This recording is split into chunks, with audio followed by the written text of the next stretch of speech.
Welcome back, dear audience and my dear viewers. I wish you a prominent assurance regard to after successful go through of this ALR Virtual Academy lecture series. Definitely, some portion of or some part of ideas and views and knowledge will be added to your skill base. Definitely, it will enrich your knowledge base and it will be helpful in your practice, in your skills development, right? So this is the lecture series regard to communication skill development. So far we have covered 4 sessions regard to definition of the communication, process of the communication, and the levels of communication, types of communication, and types of communication we have been moving with verbal communication from the previous session, right? So usage of spoken words, and language in communication process can be simply called as verbal communication, whereas usage of symbols, sounds, body language, and gestures all can be categorized as non-verbal communication. The previous session we have discussed regard to types of verbal communication. Also, it is one for oral communication and next one written communication. If such spoken words are used orally, then that is called as oral communication. And if such words are language is used in the form of writing, then it is called as written communication. We have discussed what is what yesterday, and we are ended the previous session with the topic of barriers to effective verbal communication. Verbal communication is the active part in the day-to-day conversation, and it is the important aspect in the communication context. Right? Many type of, many areas or many contexts we are using verbal communication. Right? Still, it is being failed. It is being not met what it is to be purposefully served because of certain drawbacks or certain hurdles. Don't say it as drawbacks. It is some barriers, some hurdles, some speed breakers regard to verbal communication. You can see that we have discussed previously. Just I'm brushing once again. Lacking clarity. Right. This is an important barrier in effective verbal communication. Regard to speaker didn't have clarity what is going to present or what is going to speak on or what is going to deliberate or what is going to deliver, right? So proper idea to be kept in your mind whenever you are speaking any topic or presenting any context or any information. Next one, second one, using stereotypes and generalizations. Stereotype words like so, what, and understand, like these are some stereotypes. They must be used as a part of grammar and prepositions or some parts of speech, but eventually they must be used, but not to be used when and you accept, each and every time when you feel to find new words are the actual word. Right? So starting with stereotype is important hurdle, and mingling stereotypes in whole the speech also some important barriers, you can say. The next one, generalization, means a generalization. Applying your personal experiences in all situations can be called as generalization. This is also an important barrier. You can see some of the speakers. That's why they are not able to convey what they want to say. Next one, jumping to conclusions. They are starting with a wide range of notations and wide range of objectives or some statements or some glimpses of uh, dramatic statements, but they used to skip being in the process of communication delivery. So I mean to say, don't use many more aspects to convey with in a short time, unless until you have complete idea about it. And don't use numbers. Today I'm going to say 4 important things about our economy. Just I said that 4 important things. You must convey little bit of thing of all 4 elements. Some people used to say 1 or 2 and then they will go to conclusion. This is an important hurdle in verbal communication, you can see. The next one, dysfunctional responses, functional responses and dysfunctional. So useful and meaningful and purposeful responses can be called as functional, whereas unnecessary, unwanted responses can be called as dysfunctional responses. This is also an important distraction toward the communication process, and it will disturbs the attention of the audience also. Next one, lacking confidence. This is ultimate. Self-respect, self-aware, and self-confidence are important aspects in any kind of activity you are performing, whether it is a communication or whether it is a management or whether it is a process or production, anything you are taking. That's why you must have confidence. You can develop confidence within you by practicing more and more, by making rehearsals and by making some mirror, following mirror techniques and mirror teaching or mirror speaking techniques you can go for, right? So these are some hard days. Now we are moving to the remedy part of this barriers to verbal communication. How can we overcome? What are those steps to be taken by this process, right? So these are called as you can see strategies for effective verbal communication. Strategies nothing but a counter action, a counter plan. This is one kind of plan. If our plan fails, certainly we are used to prepare a special and counter plan, then it may be called a strategy. You might have studied this concept of strategies, types of strategies in planning. Just simply understand strategy means a counter step. So we are supposed to take a counter step regard to 5 barriers we have discussed, like lacking clarity and using stereotypes and jumping to conclusions and dysfunctional responses and lacking confidence. Why we have 7 important strategies going to discuss now. First one, focus on the issue, not the person. Whenever you are speaking in a public context, in an interpersonal context, or in a group context, or in a mass context, you are supposed to speak on the topic. Here I'm saying that some people used to say so what many times. I might know who is the person using these words. I never to supposed to say their names. I just supposed to say what they are using stereotyping words, not the person. That's why I want to focus on stereotypic words and its impact, but not the person who is using is irrelevant. That's why focus on the issue. Don't mention any person's names unless until it is to be quoted. For example, if you are delivering a talk on marketing, then you are supposed to use the definition of marketing by Philip Kotler. You can use because this is a citing. A courtesy and meaningful reciting a person's names, but not in other cases where you are when you are you are making some critic, but don't use the person name or the organization name also. Next one, be focused on the issue. Don't move sidetracks. Next one, be genuine rather than manipulative. Nobody is expecting you to speak A to Z things of any topic. If you have only 2 or 3 aspects or 2 or 3 areas of that particular given context, topic, don't worry. Just go on to speak on that 2 or 3 words. Through 2 or 3 aspects.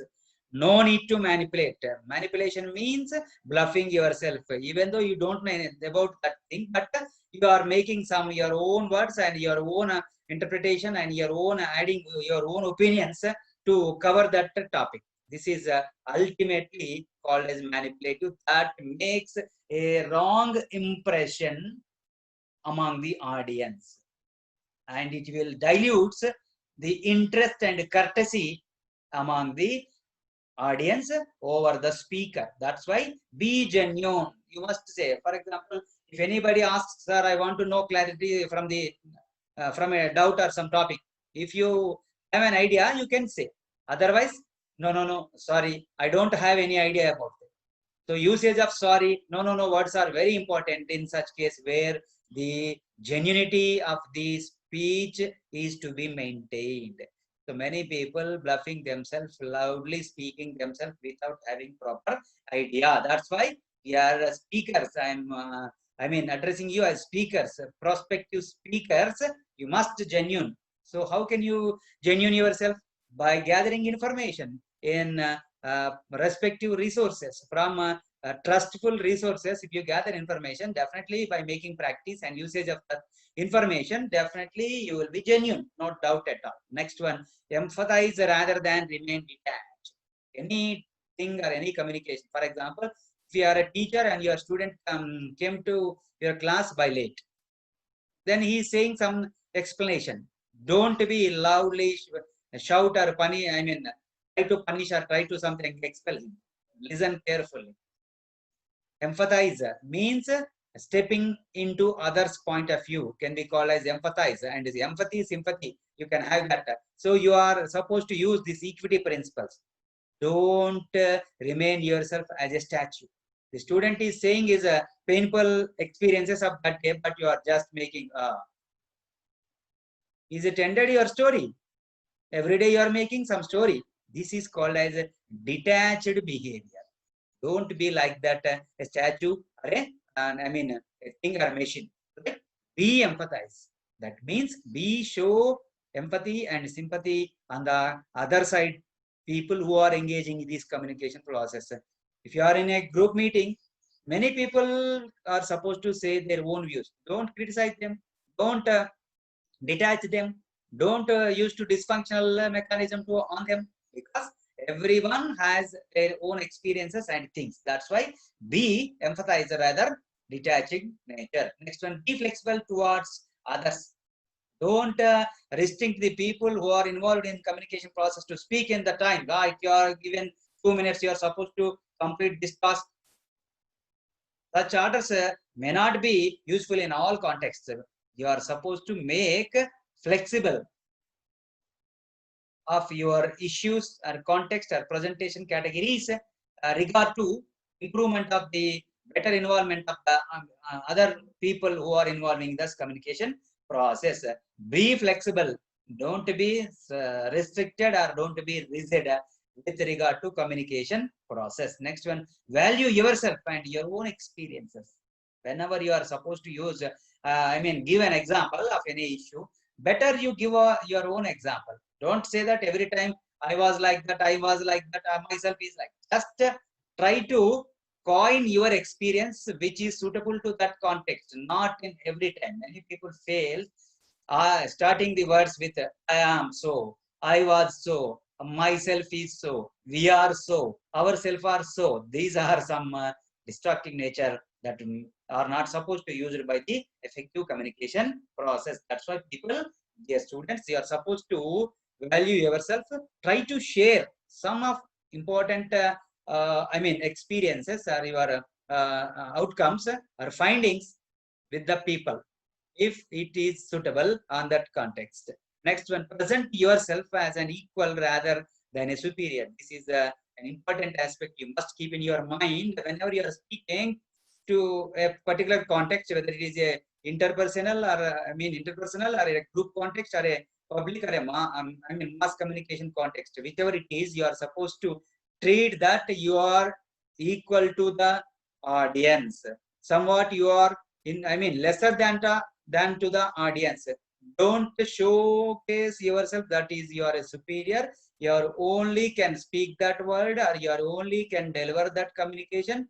I mean, such a talk, and the people who are listening is are under I mean, under trained or under achievers or under, I mean, slow learners or something. Zero. This is your mindset that makes people to attract yourself, your topic and your vocabulary and your delivery point. That's why you must present yourself. That's why many people used to start their speech. I'm one of you, not a trainer, not a superior. I'm just going to share my experiences, rather nothing. Otherwise, we are discussing. We will be going to discuss. These are. Otherwise, if you can say that I am going to speak on, you are supposed to listen. These are some stereotypic and dysfunctional statements that makes dilution of the, I mean, interest among the audience. So, even though you are superior, even though you are more qualified or more experienced or more valued in some context, but you are equal or lesser than in that. If you feel yourself that, definitely you are I mean, your behavioral, uh, uh, I mean, your behavioral fragrance can be smelled by the audience. Okay. Next, use affirming responses. Better you are in any context, whether it is a interpersonal or whether it is a public or mass, you are supposed to invite interaction. You are supposed to involve the other people timely, I mean parallelly or continuously, so that the response or feedback will be known to you whether you are going in a proper way to deliver that talk or not. So affirming responses and deaffirming responses. So affirming responses means if you asked a student about a question, if any one of the student raise his hand and could tell the answer, definitely you are supposed to, I mean, appreciate him. Very good answer. I mean, I really wondered. I really admired your answer. Very well tried. Good attempt. Nice work. Keep going. God bless you. Oh, how can I express my gratitude regard to your response? These are some words, come body language you must use whenever you are speaking in a public context or in a group context. Of course, in interpersonal and mass communication also. Of course, in mass communication, the immediate response may not be used, but now we are using virtual technology. So in mass communication also, earlier days there was not no possibility regard to usage of this interaction lively. Now it is possible. That's why any context of communication, you are supposed to use affirmative responses. Don't use deformative. If that student even told the wrong answer, don't shout on them. You don't have any knowledge, don't have any manners. Why you are saying wrong answer? Is it right? Do you want? Do you say? Do you right? These are some deformative responses. I am saying, please don't use. Never to use these deformative responses. Just affirmative. Affirmative responses attracts the remaining people towards your function. I mean, your communication function, right? So these are some important strategies one should follow or make up themselves regard to overcome the barriers of verbal communication process. In coming sessions, we will be discussing the verbal communication strategies regard to context wise in public speech, I mean public communication, verbal communication strategies. These are the general strategies. So we will be discussing in coming point of view, say regard to strategies regard to public speaking, strategies regard to mass communication, and so and so. Right? So, dear students, this is regard to the context and the concept of verbal communication. Now we are moving to the second category or second method called as non-verbal communication. Earlier we have discussed regard to usage of spoken words and language, whereas usage of sounds, symbols, gestures, facial expressions, body language, and some of your actions or activities all together can be called as non-verbal communication. This makes verbal communication and the total communication with a complete structure. I'm saying that you must use verbal and non-verbal simultaneously, and time being without its involvement or with involvement, individually, together, right? Right. Now will we go on the what is the context of non-verbal communication? Non-verbal communication includes body language, gestures, facial expressions, and even posture. The standing of standing structure of our physical body can be called as body posture, right? So all are important elements in effective communication process.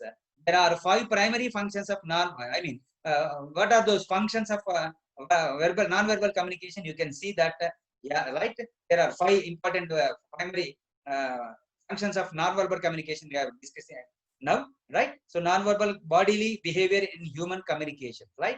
So here I am adding some word regard to human behavior, particularly physical behavior, okay, intellectual behavior, spiritual behavior, everything. What is the manifestation of a human for a particular situation or context can be simply called as behavior. Behavior is the outcome, manifestation. The internal process that is taking place is called as personality development.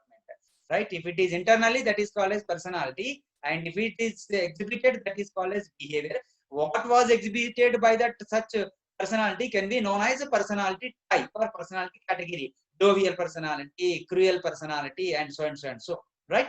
So these are important functions, primary functions of any non-verbal communication. You can see first one, express emotions, because exchange of ideas, opinions, thoughts, observation, findings with other is called as communication. This is the basic definition, right? So emotion, energy of your emotion can be called as emotion, right? So in all contexts, you are supposed to exhibit your certain emotions and control over certain emotions, right? So unless you exhibit your emotions, for example, you are sharing a happy moment by steadily, no one can trust you. What I mean to say, if you are saying a happy news or happy ideas, your body must be delightful and enlightful. That happiness must be shown on your face and your vocabulary and your body language also. If it is a sad context, your body posture shall be moved to like that situation, right? So to the what extent of emotions you are conveying through your behavior in all communication contexts will be an added flavor to that message, and will be meant for serving better understanding. That's why non-verbal communication tools or tips must be used in your day-to-day communication process. Next one, to express interpersonal attitudes. Attitude means I have already discussed with you. So the strong opinion base of a human on a particular issue, person, or anything can be simply called as an attitude. So when two people are discussing, don't go for that, it is interpersonal. When in a group context also, there may be one-to-one communication will or discussion, deliberation will be take. That's why attitude reflection shall be associated with communication. I means your attitude shall be shown. I'm not saying that attitude is an individual thing that can be shown. Attitude must not shown. I'm sorry, I'm withdrawing the word. Attitude shall be reflected. That attitude must be reflected in your behavior, because attitude is also inner component. Right? So attitude means your opinion base. That may be a positive opinion, that may be a negative opinion, or that may be a neutral choice. Right? Your attitude must be reflected in your behavior. After all, behavioral reflection is one kind of non-verbal communication. Your attitude moves your body. Definitely. Your attitude moves your behavior. That behavior be in the form of a enlightened, delightful way, or an enlightened way, or a frightened way, or a fragile way, or a weak way, or a shivered way, or a covered way, what it may be, or a outspoken way, or a murmuring way, or all your opinion reflections. That's why interpersonal attitudes to be reflected in behavior. That's why non-verbal communication is must and mandatory. Next one, work with speech to manage the cues of interaction between speakers and listeners. See, if you are involving a panel discussion, means 3 or 4 people are sitting together, and one rapporteur is, one coordinator will be there. He's called as rapporteur. He will open that discussion and he invites. Now Mr. A will speak. Now after completion of here, now Mr. B will be addressed. When B is speaking, I'm sorry to interrupt that. You please quiet for a moment, and A will share something. Here I'm saying that using these words, please, okay, stop, like this one. You can simply say stop, but stop for a while. I'm using my palm. This is a symbol of non-verbal communication. Dear students, I mean to say that whenever you want to make some panel discussions or cues for deliberations or clues for discussions or inviting certain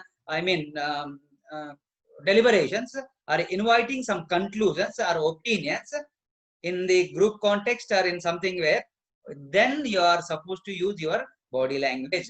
I mean to say non-verbal communication tips. Next one, present one's personality. I'm once again saying that personality is the combination of various inner qualities possessed by a human being, includes his appearance.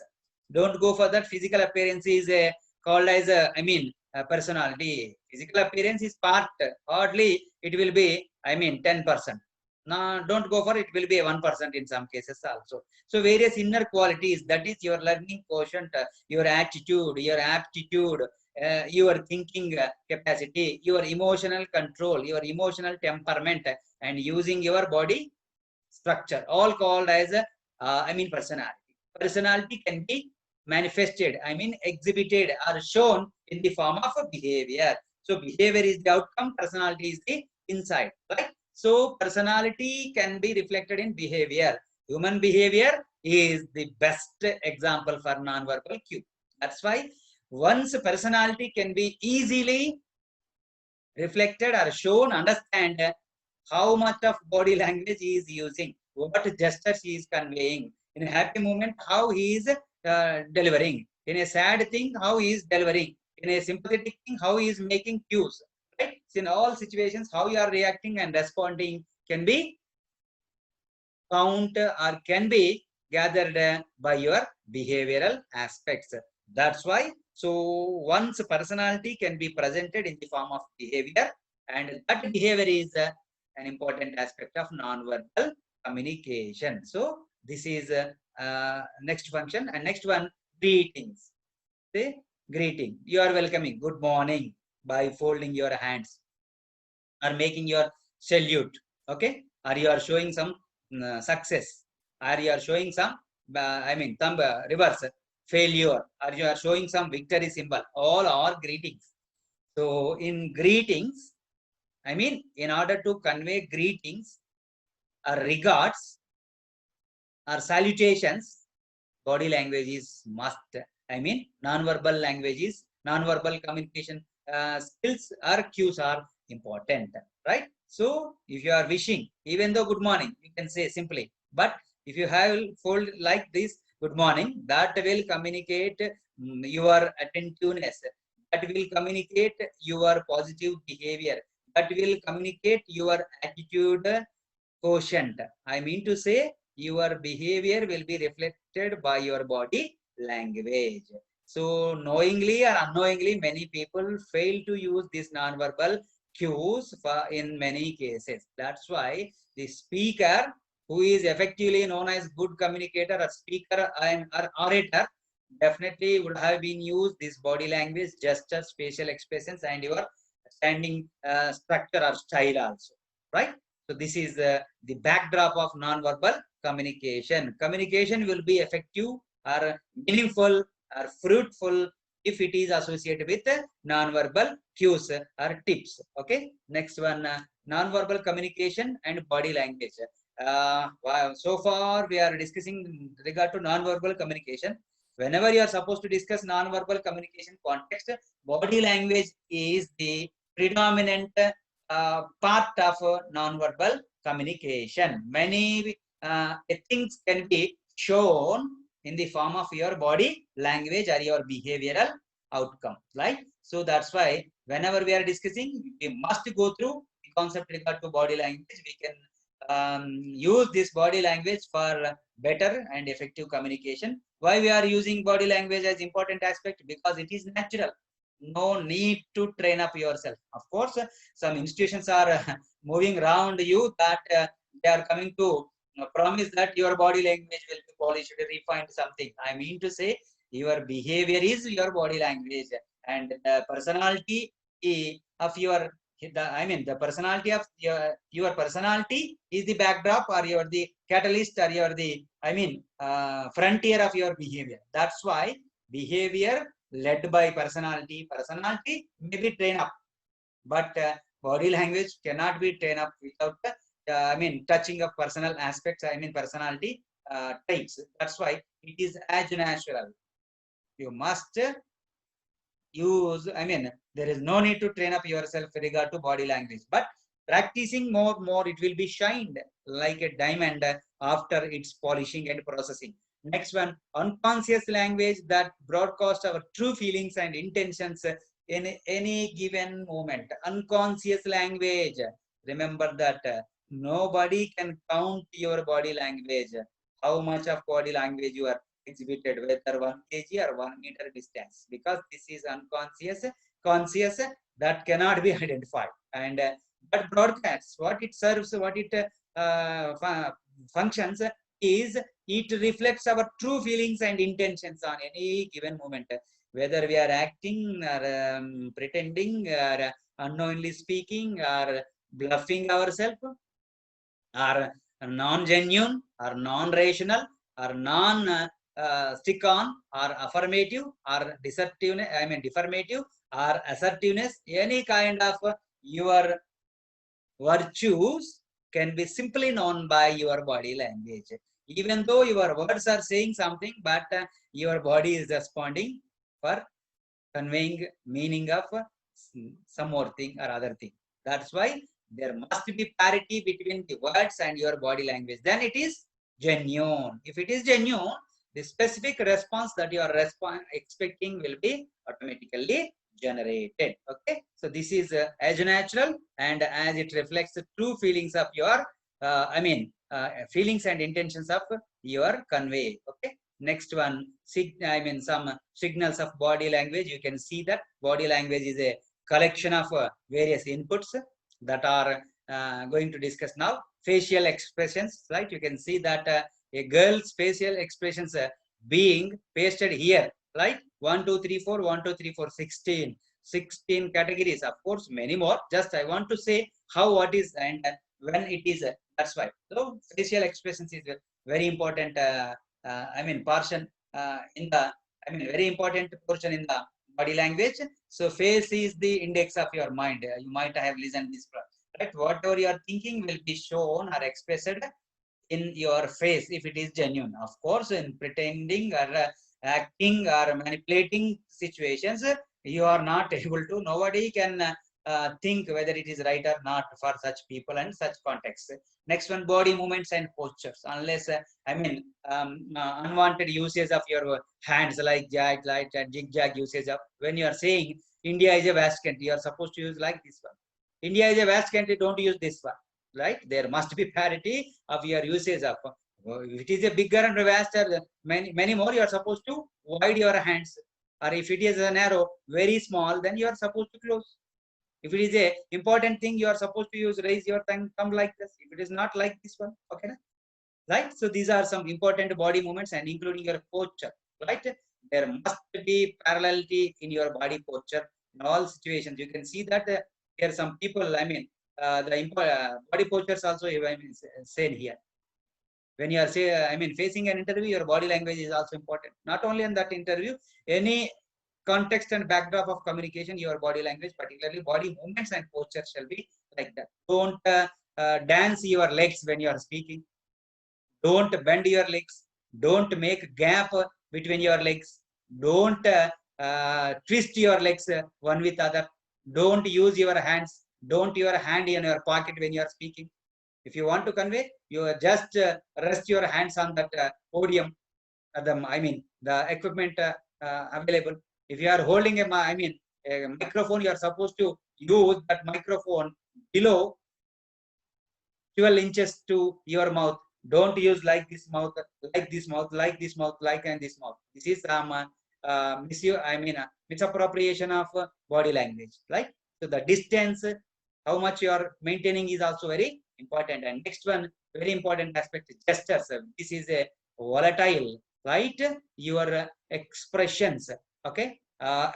Movement of your eyebrows, eyes, and your some nose, ears, and lips, all comes under gestures. Not only face, everything, right? Some people used to, when I was speaking like this one, don't use like that. Some people used to like this one, this one, this one. You are coming to deliver a talk, not for yoga movement or somewhere, right? Some people like, some people speaking like this. This is not also important, right? Some people used to like this one, right? Even though if you have each at that time, you are not supposed to make that show, right?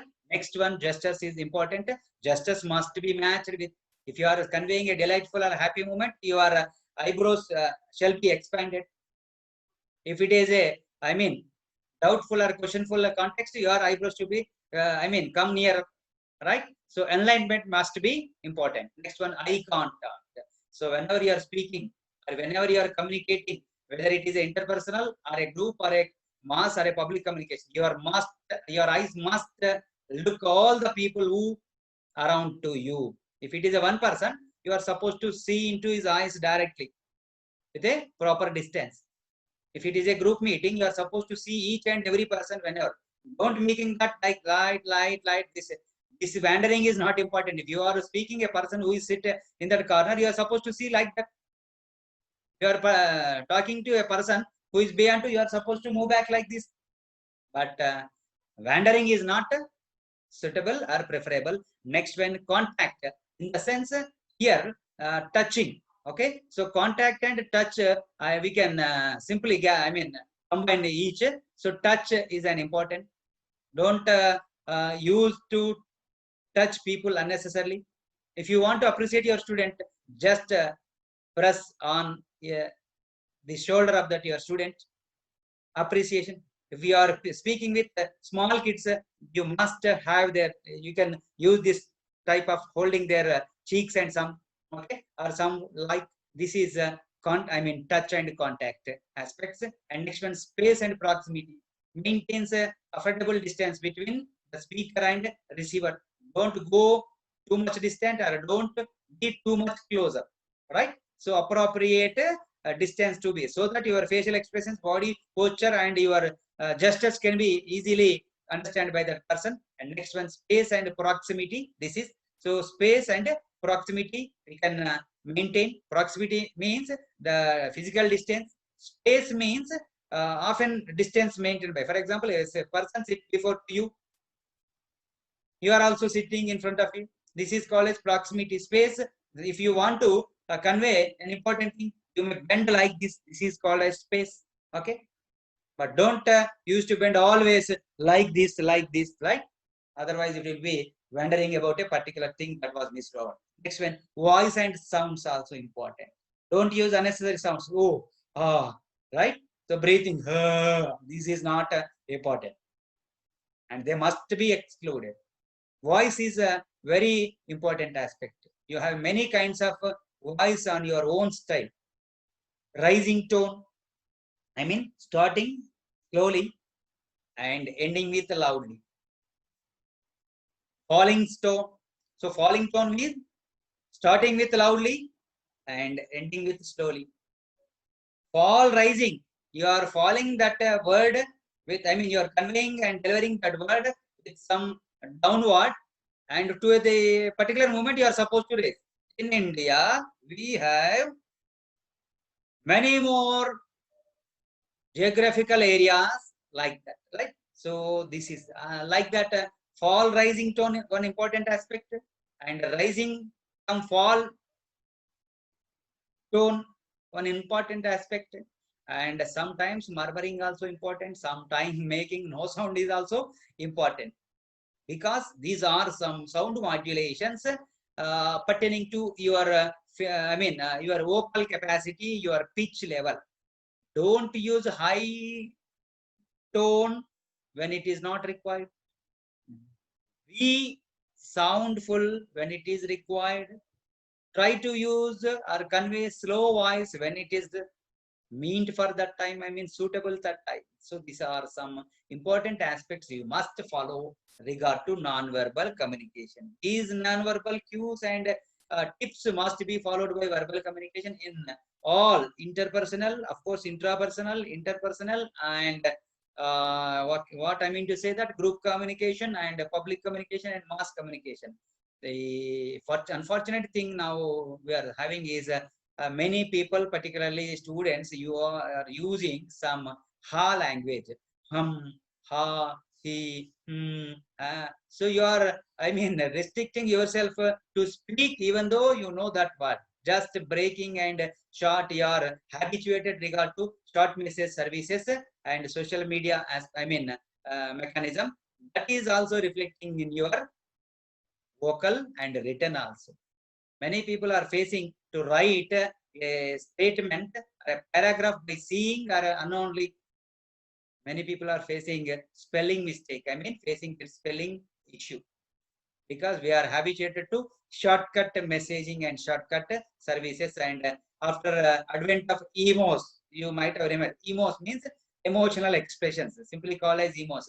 Whenever it is required, we are using emo with delightful or sorrowful or sadful, happy or something. But practically you are supposed to use these emos in the form of your non-verbal cues, right? If it is taken in all contexts, definitely you will be a better and good speaker. Okay, so this is regard to non-verbal communication. Dear students, today we have discussed regard to hurdles or barriers of verbal communication and strategies to overcome such communication barriers.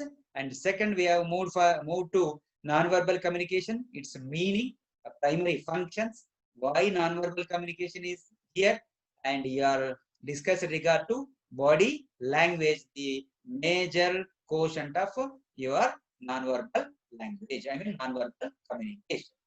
I think you got some basic idea regard to usage of your body language and proximity, space, touch, eye contact, and how to overcome verbal communication speed breakers. Okay, right? In the next session, we are moving to the important ethic or strategies to be followed when you are facing interviews or in the, I mean, interpersonal communication, when you are involving in a group communication for a debate or something, group discussion, and when you are delivering a public speak in public communication, and so and so. So you are supposed to learn these ethic and strategies regard to all aspects, so that some of your skill base will be enhanced and you will be the most effective communicator. Okay, so till to the next session, stay home and stay home. Good to see you again. Till then, have a nice time.